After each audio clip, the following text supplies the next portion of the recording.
Entre los años 60 y 90, el número de asesinos en serie a nivel mundial se concentró en Estados Unidos.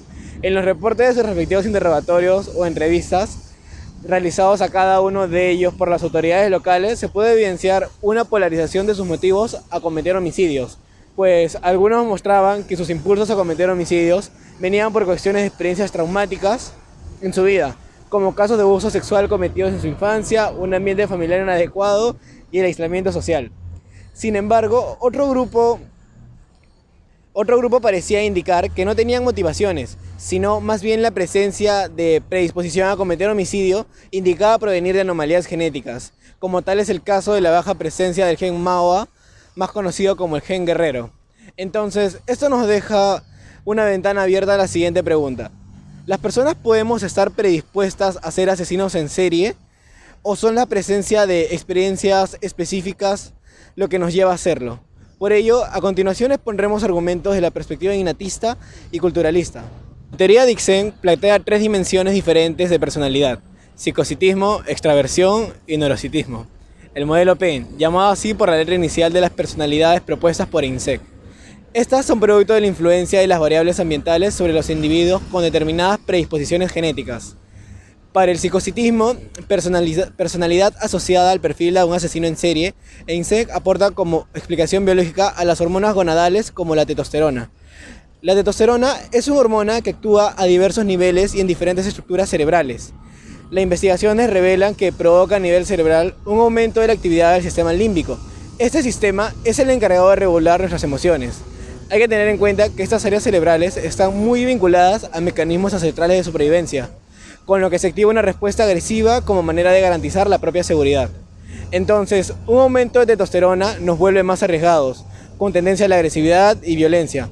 Puede causar pérdida de las emociones y la empatía, acompañados de comportamiento drástico de ira y excitación en general. Finalmente, las características de una persona en la dimensión de personalidad de psicocitismo, ocasionadas por las anomalías genéticas anteriormente mencionadas, son ser insensibles, inhumanas, antisociales, violentas, agresivas y extravagantes. Se despreocupan de las personas, incluso de sí mismos.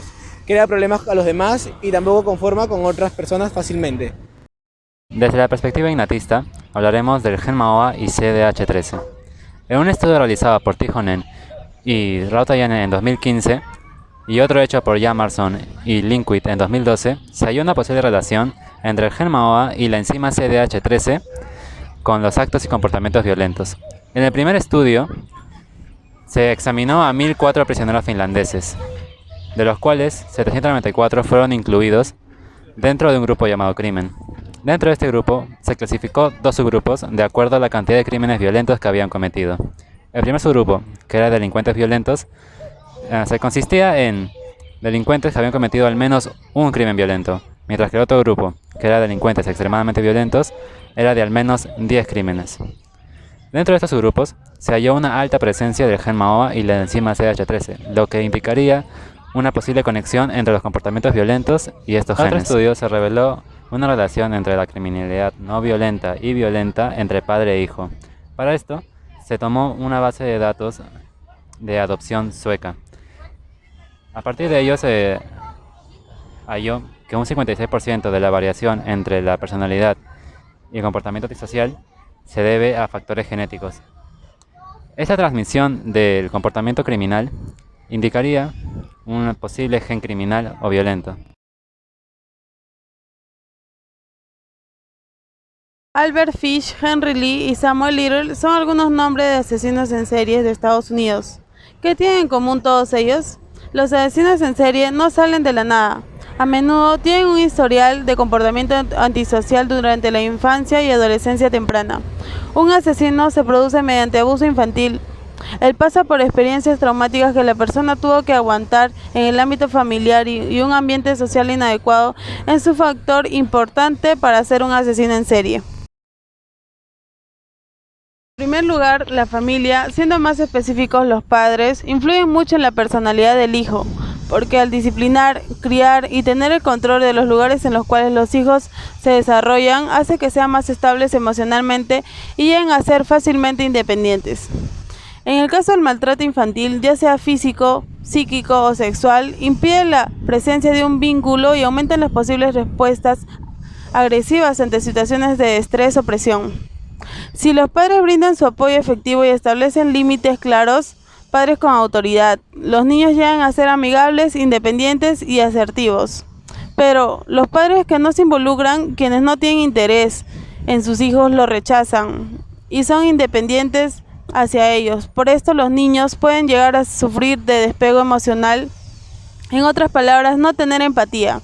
Dentro de la familia hay circunstancias más específicas que pueden inducir a que una persona produzca tal odio hacia los demás, como para llegar a tener un futuro antisocial, característica que normalmente vemos en los asesinos seriales. En segundo lugar, el futuro asesino es un niño que ha madurado fantasías perversas porque ha sido maltratado o abusado sexualmente.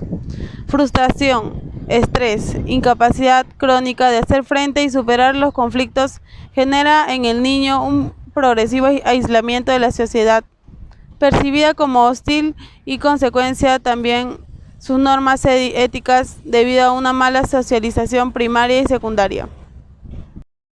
El asesino en serie comete asesinatos por 3 motivaciones: justificación, poder o vitalidad.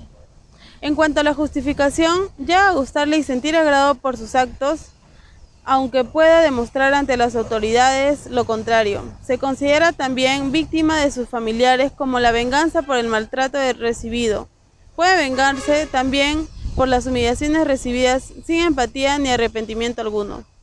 El poder se basa en que el dominio sobre la víctima hará que de ser percibido y victimizado pase a ser activo y victimizador, creando de forma temporal y transitoria ese que en las fantasías ha ido generando desde la infancia.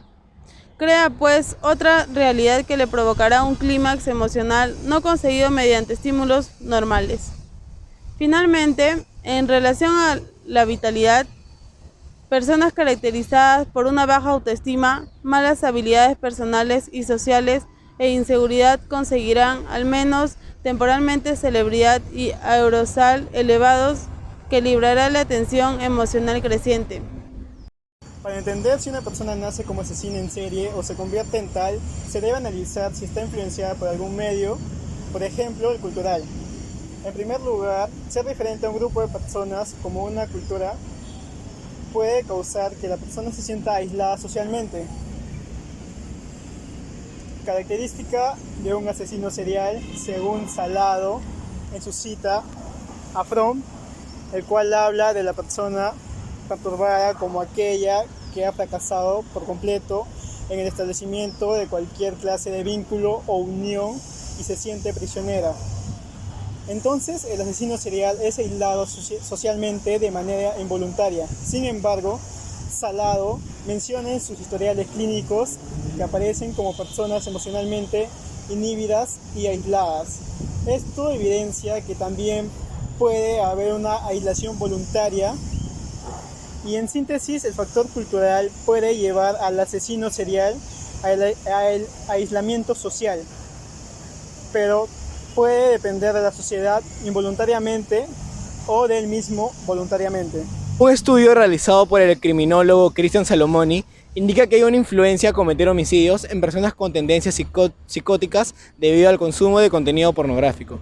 Esto lo explica Salomoni porque de pequeños fueron violados y eso los lleva a desarrollar un mecanismo defensivo de desplazamiento con este trauma relacionado al sexo. Los mecanismos de defensa fueron desarrollados por Freud.